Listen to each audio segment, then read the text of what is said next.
যেটা খাবো সেটা ছিল সিদ্ধ চাল দিয়ে তৈরি হয়েছিল। তো তারপরে দেখো সেটা ঠাকুরের একটা বার কষে তুলে রেখে দিল, দেওয়ার পর তাতে একটু গুড় দিয়ে দিলে ঠাকুরের জন্য এই প্রসাদটা রেডি।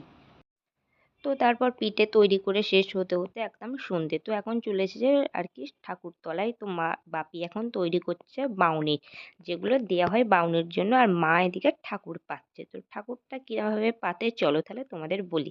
প্রথমে অনেকটা ধান নিয়ে সুন্দর করে গুছিয়ে রাখলো, তাতে দিল চাল গুঁড়ি, তার উপরে দিল আর কি ওই বিনুনিটা যেটা দেখছো সেটা দিল। তো দেবার পর সুন্দর করে যে যেরকমটা সাজায়, তো আমাদের ঠাকুরটা সাজানো হয়ে গিয়েছে। আমি এখন নিয়ে যাচ্ছি ঠাকুরের পিঠেগুলো। তো সেখান থেকে একটা নিয়ে ঠাকুরের আর কি মাথায় আর কি দেওয়া হয়, দিয়ে দিল। এভাবেই আর কি করা হয়। তো আমাদের বাড়ির নিয়মটা এরকমই। তো কাদের কী এরম নিয়ম আর কি থাকে। তো যাই হোক বন্ধুরা, এই ছিল আজকে আমাদের মকর সংক্রান্তির ভিডিও। তো ভিডিওটা ভালো লাগলে অবশ্যই কিন্তু একটা লাইক করো আর সাবস্ক্রাইব করতে কেউ